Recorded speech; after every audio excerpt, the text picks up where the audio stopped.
우리 교회 장미 피는 곳이 어딘지 알고 계시죠?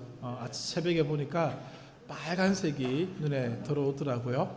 그리고 약간 또 연분홍색이 들어오는데 장미의 계절입니다. 장미 보러 가시기를 바랍니다. 마태복음 5장 38절부터 42절의 말씀을 중심으로 새로운 접근이라는 제목으로 오늘 나누고자 합니다. 본래 본문을 보시면은 보복하지 말라라는 그런 내용으로 이 본문을 묻고 있습니다.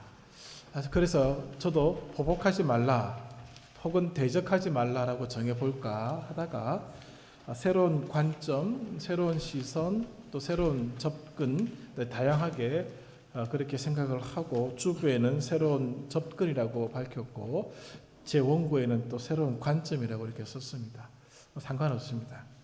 어쨌든 새롭게 바라볼 수 있는 그런 말씀이 되기를 원하는 생각으로 이렇게 제목을 정했습니다. 왜 보복하지 말라고 하셨을까? 거기 안에는 어떤 의도가 있을까라는 그런 생각을 담아 본 것입니다. 1885년 미국 감리회 소속의 선교사, 의료 선교사 스크랜턴이 한국에 들어옵니다. 서울 정동 지역에 자리를 잡고 병원을 열었습니다. 찾아오는 많은 환자들을 치료해주고 복음을 전했습니다.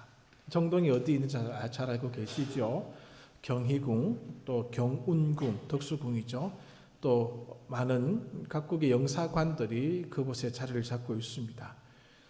그곳은 안전하다는 것이죠. 그만큼. 그런데 어느 날 스크랜턴이 기도합니다. 다른 곳에서도 많은 환자가 있다는 얘기를 듣지요. 그리고 다른 곳에 병원을 세울 계획을 세우게 됩니다. 정동에 있는 병원처럼 그 규모 있는 것은 아닐지라도 간략한 진료를 하고 또 약을 나누어 줄 수 있는 곳을 찾았습니다. 그곳이 바로 애오계라는 곳입니다. 아현이죠. 아현동입니다. 물론 스크랜턴은 세 군데에 자리를 잡았습니다만은 저는 한 군데만 말씀을 드리는 겁니다. 이 애오계는 충정로 삼거리에서 마포구 아현동으로 넘어오는 그 고개를 애오계라고 얘기를 하고 있습니다. 찾아보니까 아현이란 단어는 이 지명은 아이를 달래는 고개라는 그런 뜻을 가지고 있다고 합니다. 그 고개를 넘어오면서 아이들이 많이 죽었기 때문에 그렇습니다. 아니면 이미 죽은 아이를 이 고개를 넘어오면서 그렇게 매장을 했다라고 알려져 있습니다. 그리고 이 애오계는 당시 전염병으로 조선시대 전염병으로 갈 곳이 없던 사람들을 모아두던 곳이었습니다. 근데 그들을 치료했던 곳을 할인서라고 얘기를 하는데 전염병 환자들을 그곳에 집단적으로 묶어놓고 치료를 했던 것이죠. 그리고 이 애오계는 아이 시신을 가지고 그 고개를 넘어오면서 매장을 했다라고, 그래서 그 고개를 애고계라고 불렀고 훗날 애오계라고 다시 명칭이 바뀌게 됩니다. 이 스크랜턴에 의해서 시작된 그곳의 진료, 또 그곳에 세워진 교회가 130년의 전통을 가진 아현 감리교회입니다. 어디인지 알고 계시죠? 우리 쪽에서 넘어가다 보면은 왼쪽 편에 아현 감리교회가 있고 정면에 서울 무슨 교회가 하나 있죠. 그 교회가 있고 우측 편에 마포 경찰서 쪽이 있고 그렇습니다.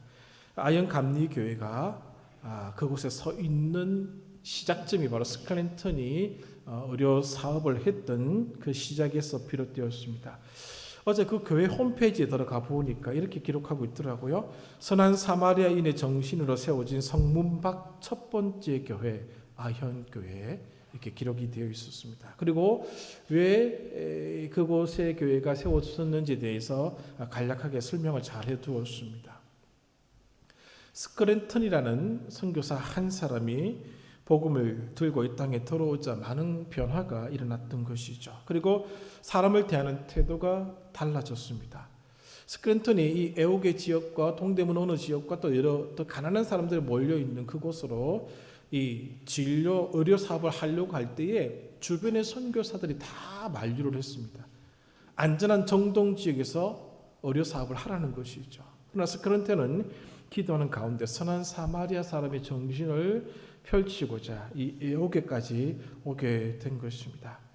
오늘 스크랜턴의 새로운 접근이, 새로운 관점이 세상을 조금 바꾸는 엄청난 일을 했다라고 하는 것이죠. 그리고 가난하고 병들고 소외되었던 사람들을 만나 주었고 그들에게 복음이 전파되는 소금과 빛의 역할이 이루어지게 되었습니다. 이 말을 들으면서 여러분, 본문과 이것이 무슨 상관이 있느냐라는 생각이 의구심이 들 줄 압니다. 예수님께서 인용하신 이 38절의 말씀을 한번 먼저 보십시오. 이렇게 시작하죠. 눈은 눈으로, 이는 이로 갚으라. 무슨 뜻인지는 다 알고 계실 줄 압니다. 이게 또자 앞에 디귿이 있습니다. 각주를 보십시오. 출애굽기 21장 24절, 레위기 24장 20절, 신명기 19장 21절을 이 성경, 새 성경 안에 있는 구절과 동일하다는 뜻입니다. 예수님이 어느 구절을 인용하여 직접 인용하여 이렇게 말씀하셨는지는 밝히고 있지는 않습니다. 한번 집에 가셔서 꼭 찾아서 읽어보셔야 됩니다. 이 구절들이 의미하는 바, 예수님께서 눈은 눈으로, 이는 이로 갚아라 라고 했던 이 말씀이 의미하는 첫 번째 뜻은 정당한 보복입니다. 정당한 보복이라는 것이죠. 내가 누군가로부터 상해를 입었으면 그 입은 만큼만 갚으라는 것이죠. 자, 누군가가 나에게 해를 끼쳤습니다. 화가 나죠. 까닭없이 그런 어려움을 당하게 되면 화가 난다고 해가지고 한 대 때린다, 두 대 때리지 말라는 것이죠. 정당한 보복을 하라는 것이죠. 화가 난다고 해서 지나친 보복을 함으로 또 다른 복수를 일으키는 피해 복수가 순환되는 것을 끊어내라라는 그런 의미의 말씀이라는 것이죠. 이는 이로, 눈은 눈으로, 동해 복수법입니다. 같은 해를 가하는 법이다라고 하는 것이죠. 이렇게 말씀하시는 이유는 폭력을 제한하기 위해서 그렇습니다. 피해 복수가 일어날 때 이거 나중에 잘못되면 끊임없이 국가 간의 전쟁이, 민족 간의 전쟁이 될 수 있다는 것이죠. 통제를 벗어난 복수를 방지하는 데 그 목적을 두고 이렇게 출애굽기, 레위기, 신명기의 말씀들은 말씀하고 있다라고 하는 것이죠. 성경 안에는 무분별한 복수를 행했던 사람이 등장합니다. 라멕이죠. 창세기 4장에 보면은 라멕이 등장하게 되죠. 정당한 복수를 뛰어넘는 복수를 했던 사람이 라멕입니다. 주님은 이 말씀을 하심으로써 사적인 영역에 있었던 이 보복의 문제를 공적인 영역으로 끌어들이고 있습니다. 그렇게 함으로 제재를 가하겠다는 것이죠. 함부로 복수하지 못하는 사회를 만드시겠다라고 하는 의도에서 이 말씀들을 하셨습니다. 두 번째는 어떤 의미가 있는가 하면은 모든 범죄에는 정당한 처벌이 뒤따라야 한다는 것입니다. 이 말씀은 모든 법 앞에 모든 사람은 평등하다라는 것을 평등하게 적용하라는 것이죠. 법 앞에 모든 사람은 평등합니다. 그러나 모든 사람에게 평등하게 적용하지는 않습니다.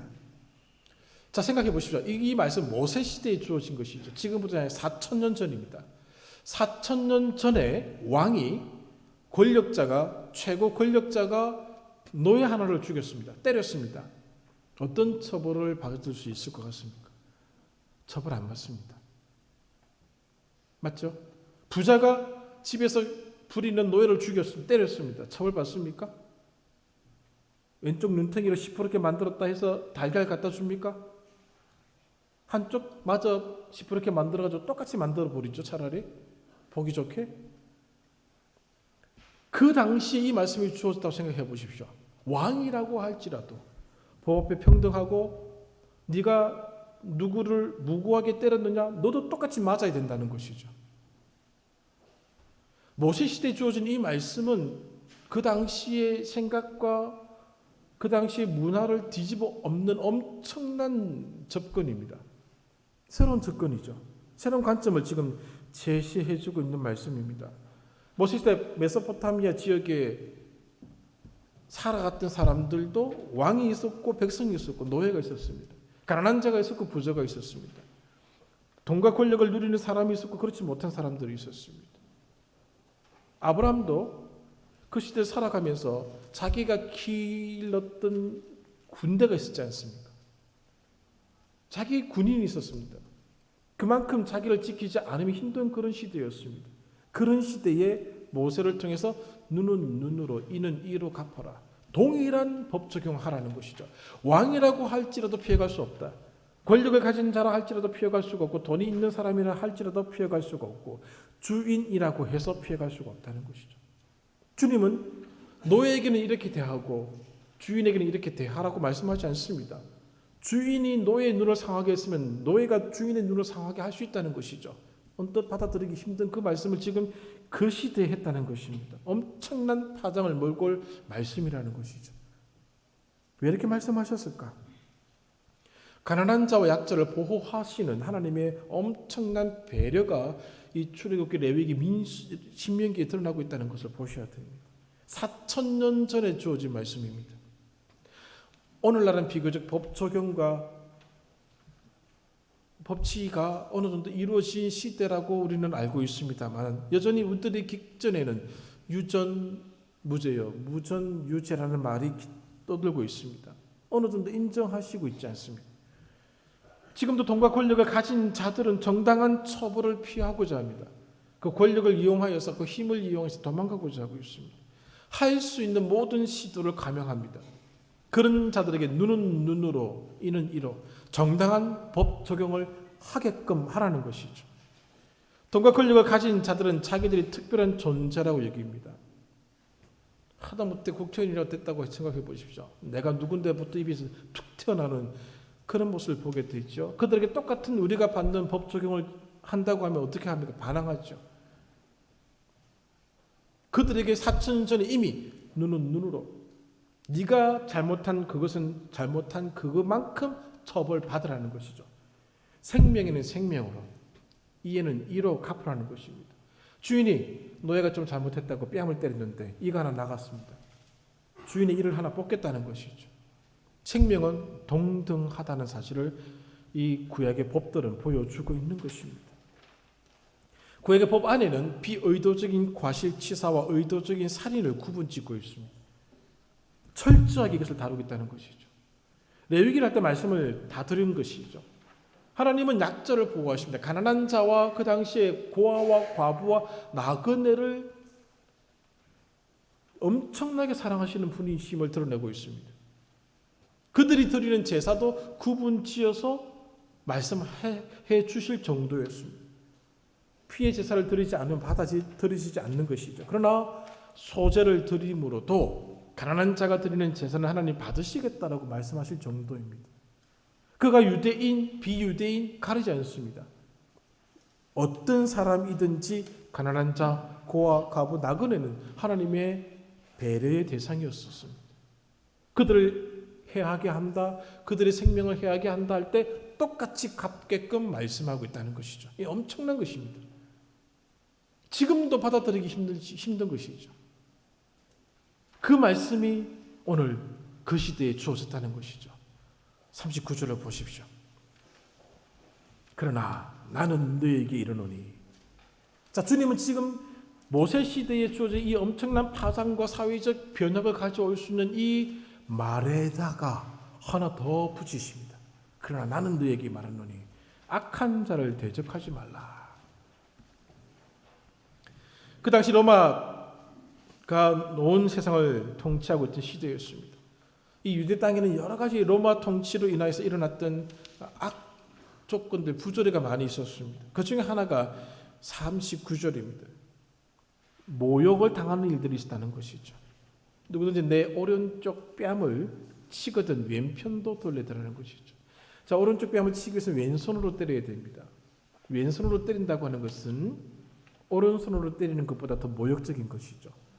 아니면 오른쪽 손 등으로 때려야 됩니다. 더 큰 모욕을 주는 것입니다. 그런 모욕적인 일들이 그 사회에 비일비재했음을 우리는 이 내용을 통해서 예상할 수 있는 것이죠. 마태복음 26장 67절을 한번 찾아서 보십시오. 이렇게 기록하고 있을 것입니다. 예수님을 향하여 많은 사람들이 얼굴에 침을 뱉었습니다. 그리고 주먹으로 때렸습니다. 뺨을 때리는 장면을 기록한 구절입니다. 침을 뱉을 때 싹 피하고 다시 예수님이 더 큰 침을 탁 뱉은 것도 아닙니다. 뺨 뗄 때 피하고 도망치신 것도 아니시죠. 지금 26장 67절이 이것을 기록하고 있다라고 하는 것은 그 당시에 이런 식의 모습들이 있었다는 것이죠. 요한복음 8장에 현장에서 간음하다가 잡혀온 여인을 향하여 주변의 사람들이 하는 행동을 보십시오. 스스럼 없이 그 여인에게 모욕을 주고 있습니다. 잘했고 못했고를 떠나서 오늘 이런 식의 모욕당하는 상황이 그 시대에 만연되어 있었음을 짐작해 볼 수 있다는 것이죠. 그들을 향하여 대적하지 말라는 것이죠. 두 번째 예를 들어서 40절입니다. 고발이라는 단어가 나오죠. 법정입니다. 법정에서 일어난 일들을 하나 다루고 있습니다. 얼마나 완벽하게 법 적용이 됐겠습니까? 판결을 받았겠습니까? 누군가가 너를 고소하여서 너의 속옷을 가져가고자 할 때에는 겉옷까지 주라는 것이죠. 이스라엘 사람들에게 이 겉옷은 굉장히 중요한 것입니다. 출애굽기 22장 26절, 신명기 24장 12절 이하에 이 겉옷에 관한 규정이 나와 있습니다. 아무리 이 사람이 잘못했고 빚을 졌다 할지라도 겉옷은 취할 수가 없습니다. 생명과 직결된 것이기 때문에 그렇습니다. 옷의 용도로도 쓰지만은 담요의 용도로도 썼던 것이죠. 주님은 어떤 이유로 이 법정에서 이런 일이 생겼는지는 말씀하고 있지는 않습니다만은 그 사람이 고소함으로 법적으로 타당하게 너의 속옷을 가져간다고 하면은 그것까지 너의 권리를 내려놓을 정도의 행동을 하라는 것이죠. 만약에 그것까지 줘버리면 속옷도 빼앗기고 그것도 빼앗겼습니다. 벌거벗고 나가는 그런 꼴이죠. 정당하게 권리를 제시할 수 있는 순간에도 대적하지 말라는 것이죠. 모세의 법 자체가 이미 사회의 변혁을 일으킬 수 있는 엄청난 말씀이었음에도 불구하고 예수님은 그것을 또 깨트리고 정당한 것까지 깨트리면서 이 말씀을 지금 우리들에게 해주고 있다라고 하는 것이죠. 스크랜턴이 애옥의 지역에서 정동 지역에서 복음을 전하고 의술을 행하는 것만 해도 대단한 겁니다. 엄청난 공부를 한 사람이라고 알려져 있습니다. 이곳 조선까지 들어왔다고 하는 것은 엄청난 희생을 치르고 들어온 것이죠. 많은 것을 내려놓고 온 것입니다. 그런데 그는 애옥에 그 당시 사람들이 발걸음을 옮기지 않던 가난한 사람들이 아이들이 죽으면은 묻었던 그 곳으로 그는 발걸음을 옮겼던 것이죠. 그가 할 수 있는 모든 권리를 내려놓는 그 모습이 오늘날 이곳에 복음을 심게 해 주었던 것입니다.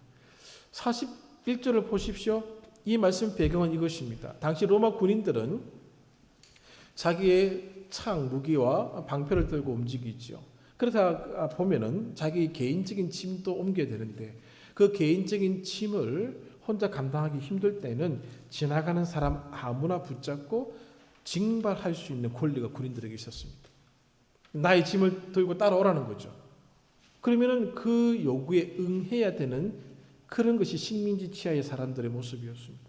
그 말씀하고 있는 겁니다. 그 사람이 너에게 오리를 가자고 요구하거든 십리를 가라는 것이죠.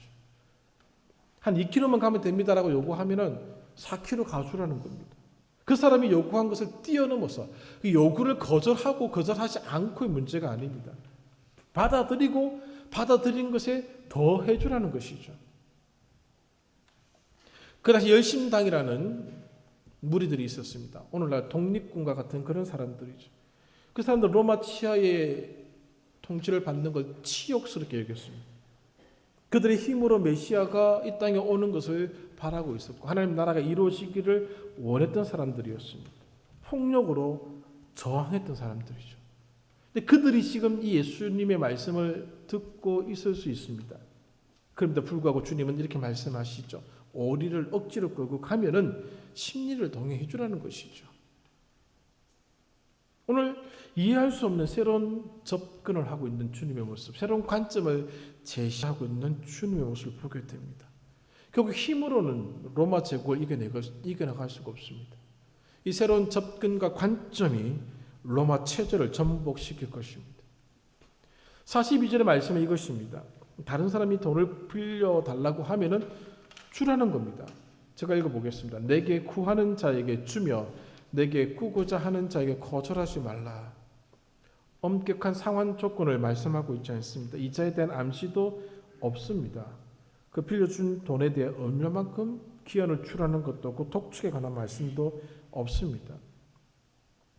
정당한 권리를 요구할 수 있지 않습니까? 언제까지 갚으십시오. 이자는 얼마입니다. 정당한 것이죠. 그 모든 정당성을 뛰어넘는 가르침을 오늘 주님이 우리들에게 주시고 있다라고 하는 것이죠. 가면 갈수록 산상수훈의 말씀은 눈 위에 눈이 쌓이는 것 같은 그런 무게감을 오늘 우리들에게 주고 있음을 보게 됩니다. 그럼 우리는 어떻게 해야 할까? 예수님은 제자들에게 이 산상수훈을 듣는 모든 사람들에게 새로운 관점을 제시하고 있습니다. 새로운 접근이죠. 세상에 변혁이 일어날 수 있을 만큼의 말씀을 지금 하고 있다는 것이죠. 예수님의 말씀은 구약의 가르침을 벗어났습니다. 주님 자체가 구약을 뛰어넘는 분이시지만은 그분의 가르침은 이미 구약을 뛰어넘었고 벗어났다는 것이죠.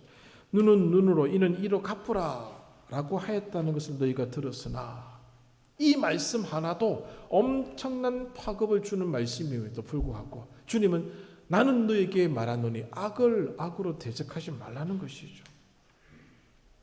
하나님 나라 백성은 구약이 제시하는 기준을 넘어서야 한다는 것이죠. 정당한 처벌을 요구하는 수준을 뛰어넘어서서 나가는 것이죠. 스크랜턴이 이 땅에 들어온 것 자체는 이미 그것은 대단한 겁니다. 그 대단한 것을 뛰어넘는 또 다른 모습을 주님이 그에게 요구하셨고 선한 사마리아인의 정신을 가지고 애오게 쪽으로 오게 된 것이죠. 은혜와 사랑과 용서로 다른 세상을 살아가라는 것입니다.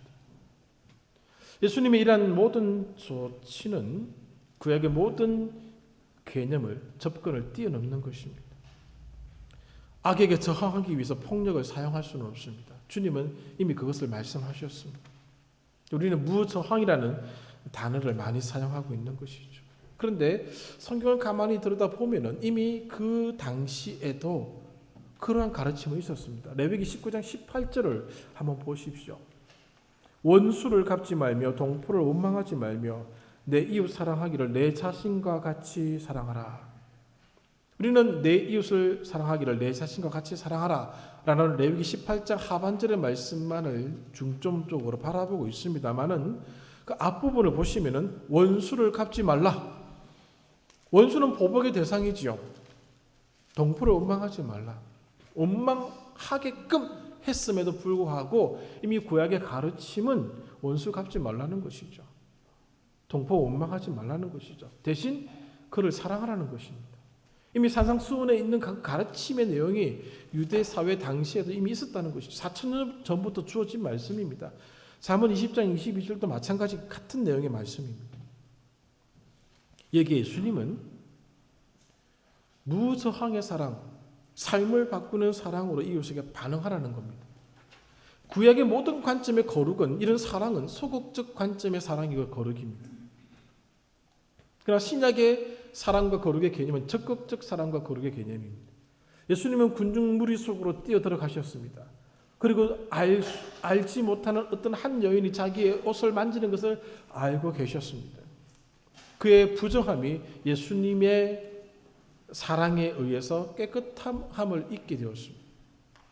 그렇게 만들어 가라는 것이죠. 예수님은 적극적 사랑의 표현으로 오늘 이 땅을 다른 세상으로 만들 것을 오늘 우리들에게 요청하고 있는 것입니다. 여기서 한 가지 더 나아가서 이것을 말씀하고 있죠. 우리에게 중요한 것, 나는 이런 방법으로 하겠습니다라고 하는 것을 허용하지 않으신다는 것입니다. 예수님의 가르침은 나를 따르라라고 하는 것이죠. 우리는 예수님의 가르침을 따라서 오늘 우리에게 주어진 삶을 살아가야 되는 것이죠. 예수님은 십자가에서 어떤 방식으로 폭력을 대하시는지를 잘 보여주셨습니다. 십자가는 그 누구도 예상하지 못했던 방법이었습니다. 많은 신학자들이 성경에 관해서 성경을 두고 이런저런 연구를 많이 합니다. 믿을 만한 책이다 아니다 그런 식으로 연구를 많이 하죠. 근데 그들에게 있어서 가장 큰 난제가 무엇인 줄 아십니까? 구원의 방법이 왜 십자가이냐라고 하는 것이죠. 도저히 이해할 수가 없다는 것이죠. 만약 여러분들이 신이고 여러분들이 만약에 어떤 종교의 창시자라고 하면은 어떤 식으로 구원을 논리적으로 펼쳐나가기를 원하시겠습니까? 어떤 식으로 자기의 교리를 만드시겠습니까? 모든 논리와 인간의 생각을 다 동원해도 이해가 되지 않는 것이 십자가라고 하는 것이죠. 이 십자가는 세상을 향한 설득이 아닙니다. 선포입니다. 논리적으로 설명하는 것이 아닙니다. 우리에게 논리적으로 설명하여서 설명하고 있지 않습니다. 십자가는 그냥 보여주신 사건입니다. 논리로 설명해서 이해될 수 있는 것이 아니다라고 하는 것이죠. 그리고 우리에게 이렇게 말씀하시죠. 자기 십자가를 지고 나를 따르라 라고 말씀하십니다. 정당하게 보이는 그것까지도 뛰어넘어서라는 것이죠. 여기까지는 하지 않아도 괜찮습니다. 누가 무슨 소리 하겠습니까? 스크랜턴이 정동에서 의료사업 그냥 잘하고 복음 전하고 거기서 만난 사람들을 잘 가르쳐서 애오게 같은 곳으로 보내면 되는 것이죠. 굳이 본인이 들어갈 필요가 없습니다. 그러나 그는 정당하다고 옳다고 맞다라고 생각하는 그 수준을 뛰어넘어서 그가 가야 될 곳으로 갔다라고 하는 것이죠. 옛날에 어느 예화집에서 읽은 내용이 있습니다. 두 나라가 전쟁을 벌였습니다. 전쟁 나면 뭐 엄청나지 않습니까? 한쪽이 이제 궁지에 몰리기 시작합니다. 장군이 나서서 폐색이 짙은 자기의 군대를 향하여 이제 또 사기를 충전시키는 말을 하게 되죠. 근데 그 얘기를 듣고 있던 군인들이 이제 마음속으로부터 뭔가가 올라오기 시작합니다. 충성을 외치죠. 근데 한 군인이 그리고 나서 그 장군이 줄을 껐습니다. 이 선을 넘어와서 나랑 같이 또 전장에 나가자라고 요청을 하게 되죠. 그때 한 군인이 이렇게 얘기합니다. 이미 그 사람은 앞 전투에서 다리를 잃은 사람이죠. 장군에게 내 등 뒤로 그 선을 그어달라고 얘기를 합니다. 그 사람은 정당하게 전투에 나가지 않을 수 있는 사람입니다. 그러나 그 정당한 선을 그는 뛰어넘어서 자신의 요구를 그에게 요청하고 있는 것이죠. 우리가 지금 정당하고 옳고 논리적으로 맞다라고 생각하는 그것까지 넘어서라고 얘기를 하고 있는 구절이 38절부터 42절의 말씀입니다. 눈은 눈으로 이는 이로 정당한 것이죠.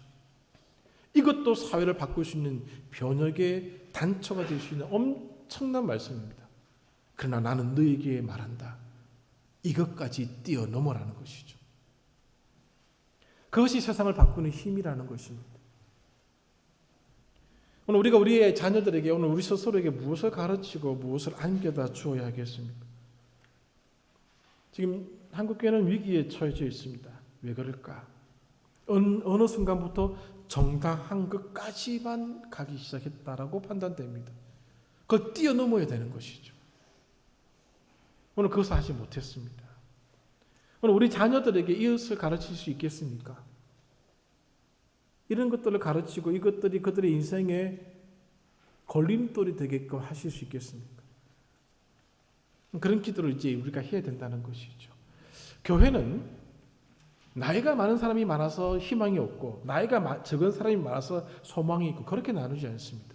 교회는 주님의 이름으로 모인 자 두세 사람이면 됩니다. 여호수아와 갈렙 두 사람만 가나안 땅에 들어갔습니다. 그분들은 80이 넘은 노구였습니다.